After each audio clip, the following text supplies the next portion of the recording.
Okay, I wanted to touch on a very important thing. In my video series, I mentioned that the holdings that I had, I'd much rather have than something like a ketchup company is the example I use, because the reality is if you look at North America, that's only 5% of the world's population.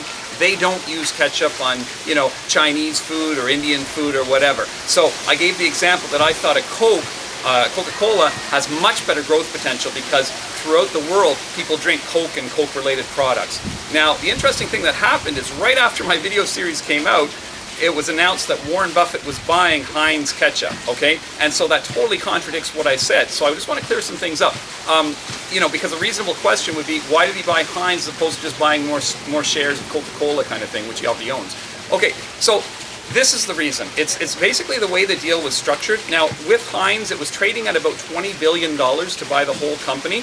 After the transaction, because they're paying a premium and they're assuming some debt, it's going to be about $28 billion. Now, the interesting thing is how the whole thing is structured.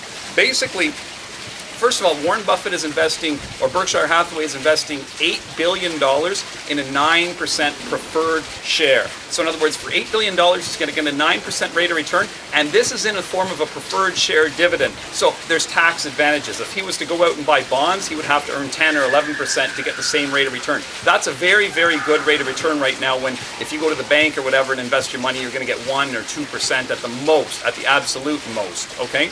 The other $4 billion he's going to use to buy the ketchup company, and he's going in partnership with a company called 3G Capital, and they're also kicking in the other $4 billion. So for $8 billion, they're kicking in to buy the company. Now, the interesting thing is, how are they buying a $28 billion company for $8 billion? And the answer, quite honestly, is debt. They're taking on a lot of debt. Now, this sounds really crazy, but think about it in this perspective. Supposing you want to invest in an investment property, and it's selling for $100,000, so you have $10,000, so you put $10,000 into it, you get a mortgage for the other $90,000, and then you rent the building out, and the person that's renting it essentially just pays your mortgage. So even if that property does not go up in value at all, after a period of time, your mortgage will be completely paid off, and you've basically turned $10,000 into $100,000. The Heinz deal works exactly the same way. What they're doing is they're each kicking in $4 billion each. 3G is going to manage the company because Warren Buffett or Berkshire Hathaway doesn't like to manage these companies. So 3G is managing the company. They're putting $8 billion in. They're borrowing the rest through debt.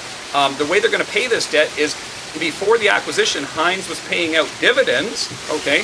And so once they buy the company, they're no longer going to have to pay those dividends, so that extra money is going to be used to pay the interest on the share borrowings. Now, the other interesting thing is, again, dividends are paid after tax income. So you earn a profit, you pay your tax, and then you pay dividends. Well, with them using the acquisition to build up debt is paid before you pay your taxes, okay? So there's also some tax advantages as well. So basically, he will invest $4 billion. 3G will invest $4 billion. They'll assume a lot of debt. Heinz will continue to operate, continue to grow, albeit very, very slowly, and they'll pay off that debt, and eventually Buffett will be able to turn his $4 billion investment into something worth much, much more. The exact same way that you would put $10,000 into a $100,000 property, and your tenants essentially pay off your mortgage. So I still stand by my words.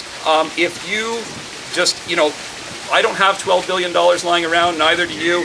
If you're a very rich person and you want to structure a deal like that, yes, it is possible. But as far as simply buying shares, you're much, much better off to buy my idiot-proof stocks like a Coca-Cola or whatever than you are with a Heinz ketchup. Now, if you're interested in seeing a few sample clips, you can go to my website at stopworking.ca and just click on video series, and there's sample clips of my video holdings, and you can see the first 3 clips of my Millionaire Maker portfolio. Thank you very much.